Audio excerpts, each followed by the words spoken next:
So every now and again, a driver comes along that you think, you know what, this really pushes the envelope forwards. It stands out, it makes you pay attention, and it makes you think, wow, this is the future. And over the past 5 years, I think there's been a few of these drivers, and that is what this video is here to find out. What they are and how they compete against their current replacements. Hello, Peter Finch here, and welcome down to this Golf Bidder video. Now, if you don't know who Golf Bidder are, their links are down in the description. They've been an amazing partner of the channel for the past half a decade now. They are the finest purveyors of secondhand clubs in the market, with thousands and thousands and thousands of products from every single manufacturer. And Golf Bidder has sent me through 3 drivers, all of which I think are amazing golf clubs, and I'm very excited to see how they compare to the current models. But as I talk through these drivers, make sure you get down into those comments below. Let me know what you think about my selections, let me know what driver you're currently rocking, and let me know which you think is going to come out on top as far as distance is concerned.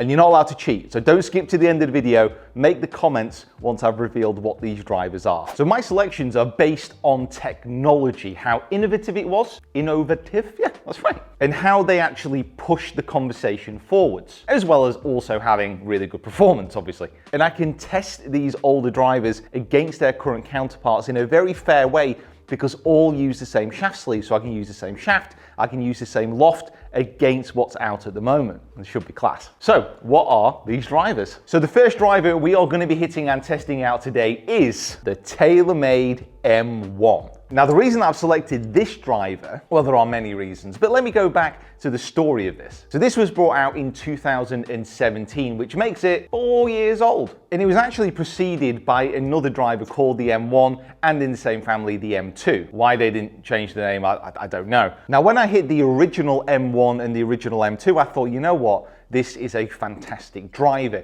It really made an improvement over the SLDR. It also introduced this multi-material construction of carbon with this front of titanium, and even now it looks very, very striking. It also started TaylorMade on the journey of taking titanium out of the sole, so you can see again this is carbon, and it also refined and improved this T-track system. I actually missed this from TaylorMade drivers. I think this was a great tool that they should reintroduce, in my opinion. It was also one of the last drivers to appear without twist face, so just a traditional bulge and roll type of thing. And it really represented that wonderful journey of the SLDR driver, which they introduced, pushing the CG further forward, upping the loft so it was a high launch, low spin, and you just bombed it absolutely miles. Moving on to the M1 original, which was pretty much like this, and then the 2017 M1, which they refined, they tweaked, and I think this is still one of the best drivers out on the market. And what's fantastic about this is you can see the progression on the driver that I'm going to be testing it against today.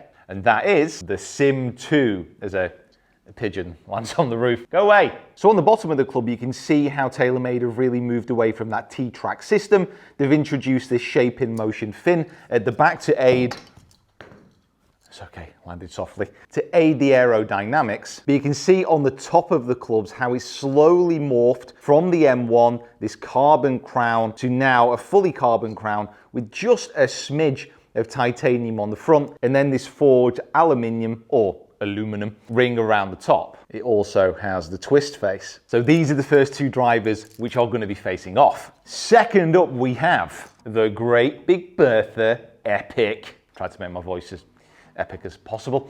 Now, the reason I've picked this driver, very simply, is because of these 2 dots you can see here. Now, this is when Callaway introduced their jailbreak technology. So to put this as simply as possible, they put 2 bars going from the sole to the crown. Now, what Callaway said is this made the club head more rigid, or added rigidity. And what Callaway said is that allowed the club head to stay more solid and structured, and therefore more energy will be transferred to the face and into ball speed. This driver also introduced these aerodynamic little bumps, and of course it has again this multi-material construction on the crown. In the bottom of the club, this framing here in between, again, multi-material constructions, which allowed this back track to be put in to start to aid draws and fades, depending on what you were struggling with, and if you wanted to, get the fitter really tuned in. You know what I mean. It's a weight sliding along the back. Shut up, Pete. And when this driver was brought out, there was a lot of excitement around it, and rightly so. It was an absolutely fantastic club. And again, in 2017, when this was brought out, it was quite revolutionary. And I'm going to be putting it up against the Epic Speed. Now, the reason I'm very excited to try these two out is look at the difference at the bottom of the club. So you can see on the original Epic, you've got those 2 bars at the bottom, but on the Epic Speed, you've got 4. Now, the reason for that is Callaway have handed over the keys of control to design their driver to an AI robot, which is a complete lie. It's actually an AI computer. There's not like a robot walking around the factory making drivers, although that would be wonderful. So let's go with that. There's a robot walking around the factory of Callaway doing stuff. And what Callaway is saying is that rather than the jailbreak technology, which they really liked, this is now a frame in the club head, the speed frame. They've also got the flash face. So this is an artificially intelligent design, yeah, club face as well. It's a multi-material construction on the bottom. You can see that that track at the back has been taken out. But again, how these compare? I'm dropping these drivers, but it is very soft. There's no damage being caused. And lastly, I am super duper excited to be testing once more the TS3. Now, the reason I'm very, very excited about the TS3 is that a few years ago, so it's 2018 when this driver was brought out, so 3 years, his Titleist had really been in the wilderness as far as drivers had been concerned. For years and years and years, people associated Titleist with being a better players club. It was a sign of respect if you pulled up with a bag of Titleist. But their drivers simply did not hit the ball as far as their competitors. Ball speed was a real problem for them. So what they did was brought out this. So it's the TS3 and the TS2, and it is brutally simplistic in its design. This crown and the bottom of this driver is just super, super thin titanium. There's a weight port here at the back, which allows a little bit of customization, but it's just a very simple driver. There's no real thrills about this, but it brought Titleist back to the table. It made ball speed a real thing for them again. And I absolutely loved putting this driver in the bag. It was brilliant. And we're going to be putting it against its direct replacement, the TSI3. Now, the main difference between the drivers, the TS3 and the TSI3, is this face. So this is an ATI titanium face, which basically is a military grade titanium, not used in drivers before. And when I had a go with this, I really liked it. But I absolutely loved the TS3. I loved them both. The only other difference is this weighting system on the back of the club, but I'm just setting that to neutral. Now, these are the 3 shafts that I'm going to be using. So for the TaylorMade driver, we got this Diamana X-Flex 60 gram unlimited. For the Callaway, we've got this Tensai Blue 65 X-Flex. And for the Titleist, we have the 65 gram Flex TX, so this is a Tour-X Flex. That's for the TS3 and the TSI3. And I can set these drivers all to the same loft, which is going to be 8 degrees. We're going to be using the GC Quad and the Foresight software to pull the data, so this is going to be the truest head-to-head I can possibly give them. So now you know the runners in the race, get down into those comments and let me know which you think is going to come out on top. Right, let's get smashing some drivers. So with this review, smashing everything on the GC Quad and using the Foresight software, which captures all the ball data, but also the club head data as well. So we're going to start off with the Callaway and the Epic Speed. Now, as mentioned, I'm going to set all the heads to 8 degrees. I don't want this to sound like too much of a humble brag, but I'm going to try and swing around 120 miles an hour. I've got it up to 130 this week, but I'm going to try and swing a little bit more relaxed. I want to hit a few of these shots.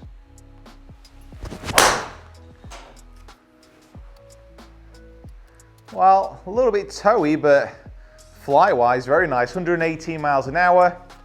Decent start, Epic Speed. Decent start. One of the things that really impressed me about this driver during the review is the feel and the accuracy. Very, very good.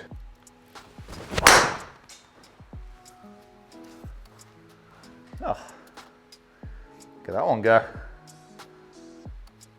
Oh, lovely. For all these tests, using a Vice Pro Plus golf ball. That's the ball I'm using at the moment. Yeah, a little bit more right. And I've matched that up with a snap hook. Beautiful, beautiful. So now the drama really commences. The Great Big Bertha Epic, and I have to say it has a little bit more adjustability than the Epic Speed. So it's got the trackable weight along the back from the top down. It looks good. It doesn't look as refined as the Speed though, I have to say. I think the Speed is a much better looking driver.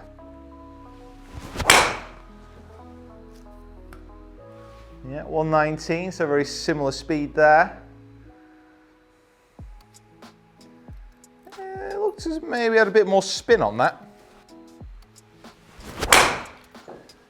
Sound-wise, there is a difference here. I actually prefer the sound of the Speed. The Epic sounds a little bit more tinny to me.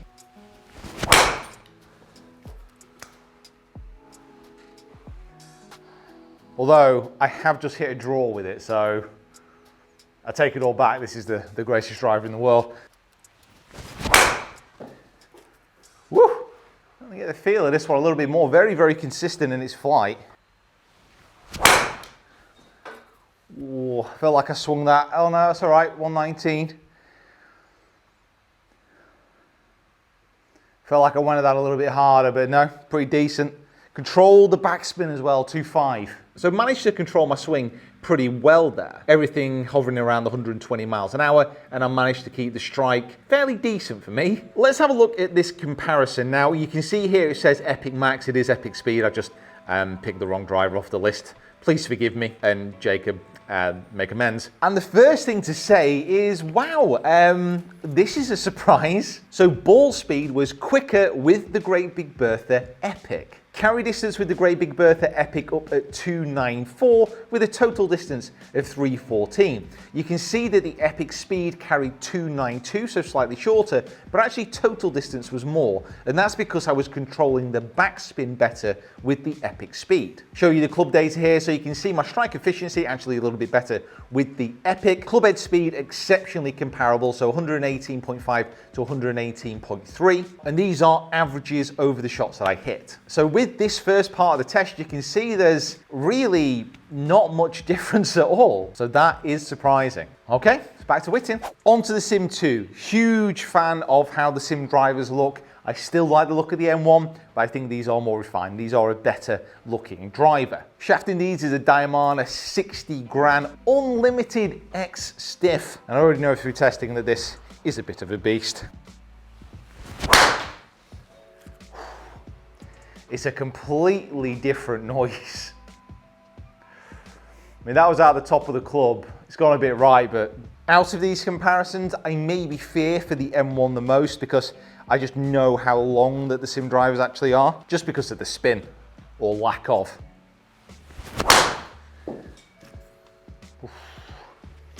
It's a beastie one. Like, I won't say I'm striking these great, but it just explodes off the face. It's unbelievable.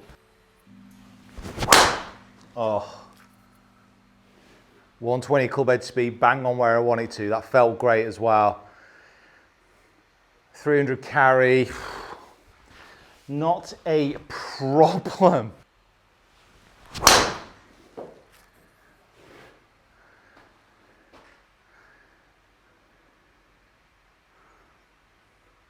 It's a good driver, this. It's a very, very good driver, this Sim 2. So on to the M1, and when you compare it to the Sim, it does look a little bit more dated, actually, when it's down behind the ball now. It just looks, considering when it came out, how unusual it looked, how different, how exciting. Things have definitely moved on from that point. I've set the back track here quite far forwards because I do want that low spin, and then I've set the front weight track pretty much in the middle. So again, it's just lined up. Same shaft again. All right, M1, let's see what you got. A big old toey roping draw to begin with. Whoa, hello.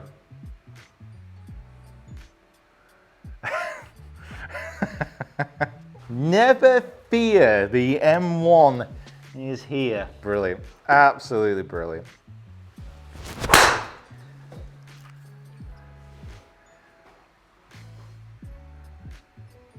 Tell you what, considering, look at that.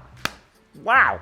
Oh man, it is coming back to me right now. It is flowing, the memories, those feel-good vibes. I'll get excited, go on. Same swing speed. Need to remember to tighten the back weight up. Oh, it's just 3 to 8. So excited, I didn't even tighten that back weight up properly. Ooh, 120 club head speed again. Look how low that one came out. No spin, it's gonna run for miles. So that was a little bit more towards the toe. Now, with the TaylorMade drivers, certainly when the Sim came out, the M1 as well, although it was a huge improvement, those low spinners on the course, super, super low. When the pitch, they're maybe not gonna run out as much, certainly this time of year in the winter. However, remember this driver is the oldest one in this test. It's 5 years old, still performing like an absolute beast. Right, let's compare. So, onto the TaylorMade drivers.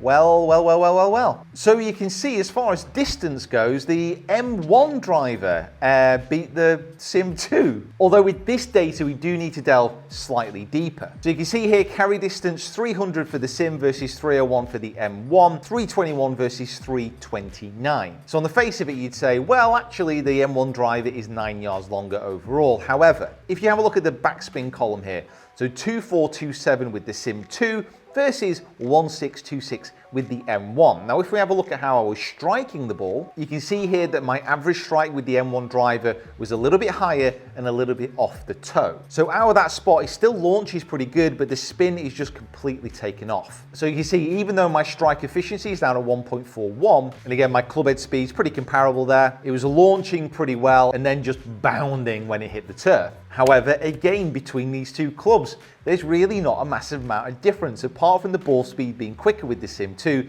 But again, we've just spoken about how my strike was a little bit more toe-based with the M1. So far, in both circumstances, the older drivers are beating the new if you're just looking at total distance. Okay, on to the one I'm really excited about, the TS3 versus the TSI3. Direct replacement comparison. So TSI3 and onto the Titleist, and this is going to be an exciting matchup. The driver that really brought Titleist back to the fold versus its most current replacement, which is a great looking club, military grade titanium face, all the rest of it. Slightly different shaft in the Titleist. So this is a Tour X. It's still a 10 size, it's 65 grams. Before we having a launch of this bad boy. A little bit off my back foot, that one. Not the best. Felt superb. Oh, lovely. Beautiful flight.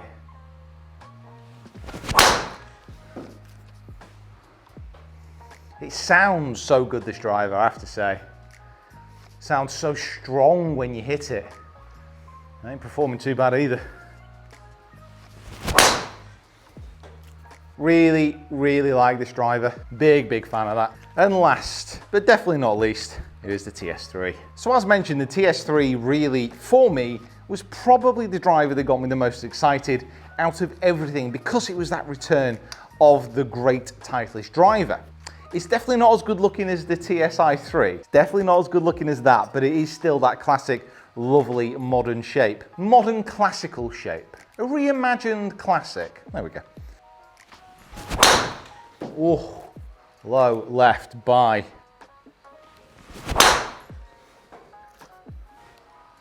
That felt a bit drawery. Big drawery one. Woo. Have I turned myself into a drawer? An artiste, painting pictures down the range. That was sweet.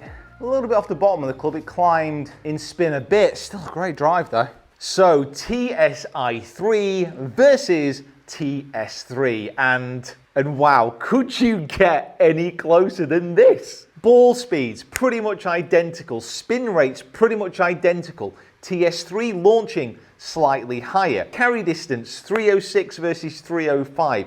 Total distance 329, 329. The club data again managed to keep them very similar, so efficiency really good. Head speed, club head speed, very, very similar. Dynamic loft, very similar. Dynamic lie, very similar. We just managed to keep it quite similar. Here's something which is slightly unexpected as far as I'm concerned. We had 3 drivers winning the total distance stakes at 329 yards. Those were the TSI-3, the TS3, and the M1 driver. And listen, the other drivers weren't too shabby either, let's face it. But wow, what a result. That just shows that over the past 5 years, these drivers, as far as performance goes, are still so close together. In my mind, there's no doubt that actually the newer drivers, so the Epic Speed, the Sim 2, and the TSI-3, they all look and feel and sound better. So if we were going to go on that alone, I'd probably say that those 3, yeah, they edge it. But if you're looking for performance, if you're looking just at the data,